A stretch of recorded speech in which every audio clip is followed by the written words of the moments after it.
మీరు అడిగినవి జరుగుతాయి అవన్నీ చెప్తున్నారు కదా, మీ లైఫ్లో ఇప్పటి వరకు మర్చిపోలేని సంఘటన ఏదైనా మిరాకిల్ ఏదైనా ఉందా? మిరాకిల్ అంటే నాకు నా భార్యనే మిరాకిల్. ఎట్లా? అంతే, ప్రతిదీ కూడా అర్థం చేసుకుంటుంది. భార్య మీనామేనా? మెయిన్ ఆమె కాదు, love marriage? Love marriage sir నాది. మీరు లవ్ మ్యారేజా? Love marriage. ఎన్ని సంవత్సరాలు లవ్? ఎన్ని సంవత్సరాలు? 12 సంవత్సరాలు లవ్ సార్ నాది. అంటే ఏ ఇయర్ నుంచి? అంటే 10th ఇంటర్? పుష్పావతి అయిన నుంచి స్టార్ట్. ఆ చిన్న ఏజ్లోనే మీకు లవ్వా? లవ్ అప్పటి నుంచి చేసుకుందాం అనుకున్న అమ్మాయిని. ఓకే, ఎందుకు? అంతే, ఎందుకో నాకు తెలియదు కానీ మంచి మంచి సంబంధాలు వచ్చినాయి.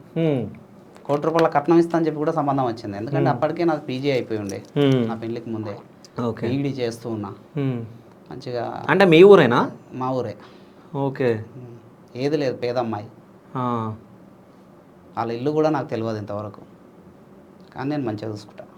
కాదు, మీరు ఇంతకుముందు కన్నారు మెచ్యూర్ అయినప్పటి నుంచి అనుకున్నా అని. అవును. వాళ్ళ ఇల్లు తెలియకుండా ఎట్లుంటుంది? అంటే వాళ్ళ ఇంటికి చూడలేదు, వాళ్ళ ఇల్లు ఎలా ఉంటుందో కూడా తెలియదు లోపల అంటున్నా. అంటే పెళ్ళి అయినప్పటి నుంచి పోలేదు. అంటే మీరు వాళ్ళ ఇంట్లో వాళ్ళకి తెలియకుండా పెళ్లి చేసుకురా లేకపోతే దేవుని దగ్గర పెళ్లి చేసుకున్నాం. అంటే ఎగ్జాంపుల్ చెప్పాలంటే లేచిపోయి పెళ్లి చేసుకున్నారు? లేచిపోలేదు, ఉమామహేశ్వరంలో తెలిసింది ఇంకా అందరికీ. ఓకే. టైం నాకు వేరే సంబంధాలు వస్తున్నప్పుడు ఇంకా వాళ్ళు పిలిచిర్రు, ఇంకా వాళ్ళ అమ్మోళ్ళు అంతా పిలిచి అడిగిచ్చిర్రు. మా వాళ్ళు ఒప్పుకోలే. ఇక మా అమ్మ చాలా గొప్పది, మా అమ్మ దేవత. ఎందుకంటే మేము 3 పిల్లలం కదా, నన్ను స్పెషల్గా చదివించింది, మంచిగా చదివించింది.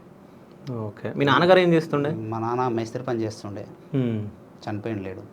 ఈ మిరాకిల్ది చెప్పడం జరిగింది, ఇంకోటి కూడా అడిగిన నేను. చెప్పండి. మర్చిపోలేని సంఘటన ఏదన్నా?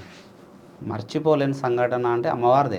ఇంకా అంతకంటే ఎక్కువే ఉంది. నేను గొప్ప సబ్జెక్టు, ఇప్పుడు గవర్నమెంట్ జాబ్ మీద కూడా నాతో పాటు లెక్చరర్గా చేసిన వాళ్ళకి మొత్తం రెగ్యులర్ అయిపోయినాయి సార్ అప్పట్లో. ఓకే. వాళ్ళు గజిటెడ్ ఆఫీసర్లు అయిపోయారు. ఇప్పుడు మాత్రం ఇప్పుడు అంతే కదా, ఇప్పుడు కాంట్రాక్ట్ బేసిక్లో ఆర్జేడీ కౌన్సిలింగ్లో తీసుకున్నారు. వాళ్ళు ఒక 10 సంవత్సరాలు చేస్తే వాళ్ళని రెగ్యులర్ చేసేసారు. ఇప్పుడు లేదు ఆప్షన్, అప్పుడు ఉన్నది.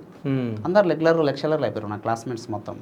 కానీ నేను ఈ సాధన ద్వారానే ఉన్నా. అంటే నాకు అదృష్టం, ఈ సాధన నాకు దక్కడం కూడా అదృష్టంగా ఈశ్వరుడు ఇచ్చిన వరంగా భావిస్తా.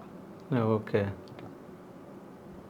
సో ఇంకా మీరు ఏమైనా చెప్పాలనుకుంటున్నారా? మాకు తెలియని విషయాలు ఏదైనా షేర్ చేసుకోవాలనుకుంటున్నారా? అందరూ కూడా సనాతన ధర్మాన్ని అందరూ కూడా గౌరవించాలి, పూజలు చేసుకోవాలి, గ్రహాలను పూజించాలి, అందరూ సుఖ జీవితం పొందాలి.